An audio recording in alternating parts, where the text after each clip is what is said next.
I'm Grace, and in this video, we'll be focusing on the 4 operations of fractions and decimals to consolidate and build the understanding of place value, parts and whole. Let's begin by talking about using fraction walls. A crucial concept for addition and subtraction is that the parts have the same unit, so they can be compared and grouped directly together. For fractions, the unit is the denominator, as it describes the size compared to one whole. Think denominations of money. Fraction walls are a useful discussion tool here. The fraction wall can help us to consider this. How could we add 1/4 and 1/3? If we look at the fraction wall, we can see that the sections are not the same size, and if we put 1/3 next to 1/4, the total length does not line up with the thirds or the quarters. Therefore, they cannot be combined together yet.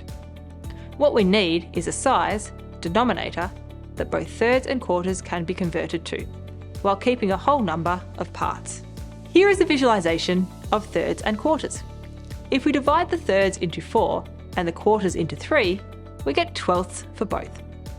So if we rewrite 1/4 as an equivalent fraction of 3/12 and 1/3 as 4/12, we can add them because they now share the same size, denominator. The emphasis here is that fractions need to be written with the same denominator to add and subtract. So, by focusing on the language that emphasises the denominator, it becomes easier to add and subtract fractions. This concept also helps us with decimals and building students' mastery of both fractions and decimals. We can explain that decimals are like fractions, but with denominators that are powers of 10, 100, or 1000, etc.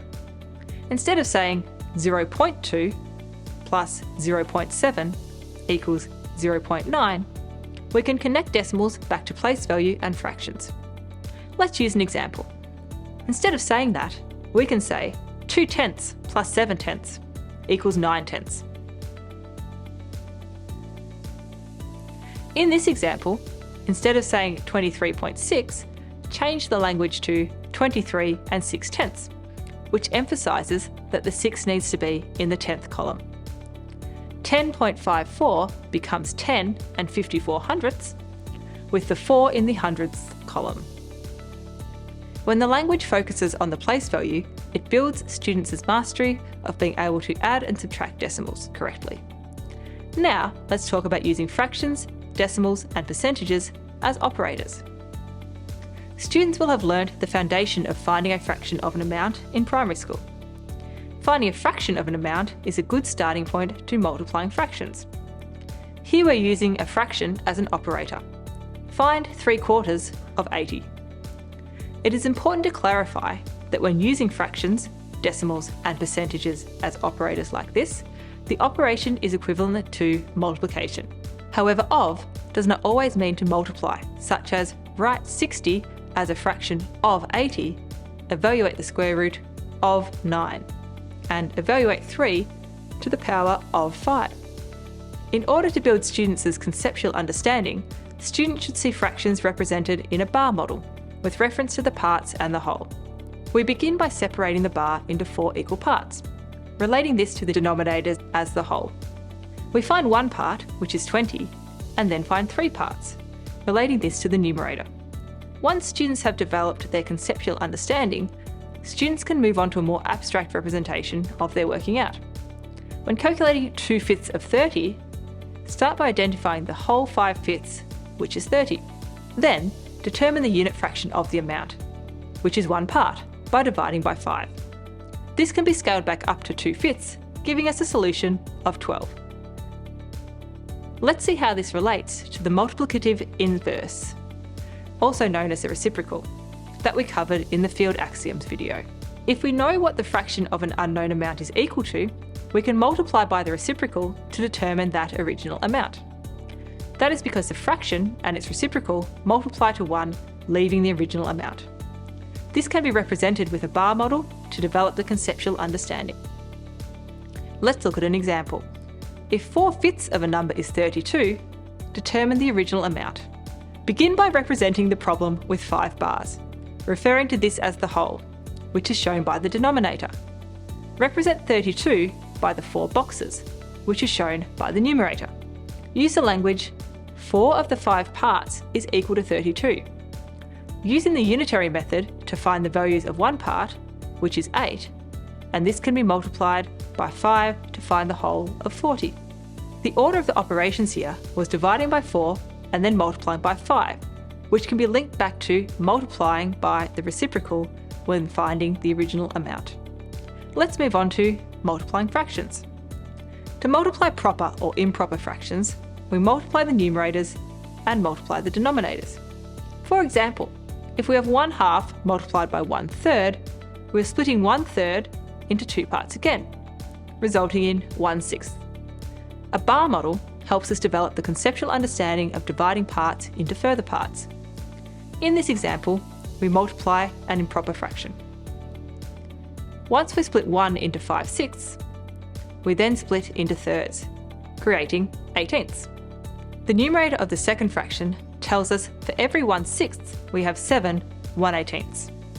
This is then multiplied by 5 from the first fraction, giving us 35/18. From here, students can have a deeper understanding of why we multiply the numerators and the denominators together. Next, we'll move on to area models for multiplying fractions. The area model can also be used to demonstrate multiplying fractions using fractions as the side lengths. Filling these out to the next whole helps to visualise the areas better. Since decimals are fractions with denominators that are powers of 10, 100, and 1000, etc., we can use fraction multiplication to evaluate decimal multiplication. Keep the denominators as a power of 10, rather than simplifying, so that the product fraction can be easily converted back to a decimal.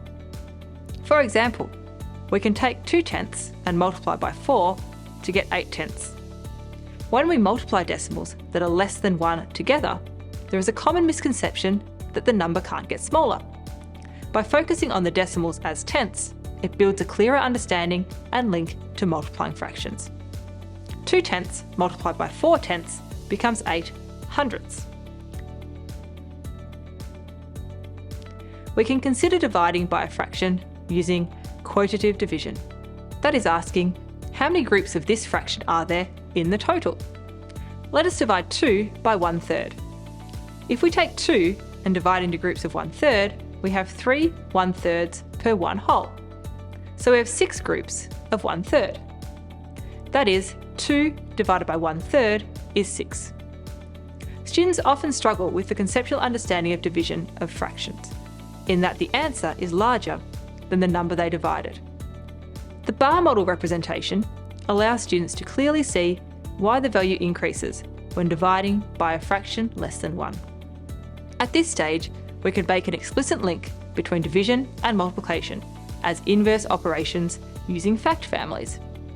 From here, we can see that just as we multiply numerators and multiply denominators, we can also divide numerators and divide denominators.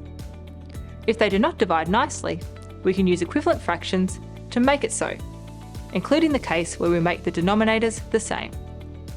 That is, we can make 3 of the 4 operations easier by using a common denominator. Additionally, we can use the idea from the field axioms video to change fraction division to fraction multiplication by using the multiplicative inverse and keeping the quotient in proportion.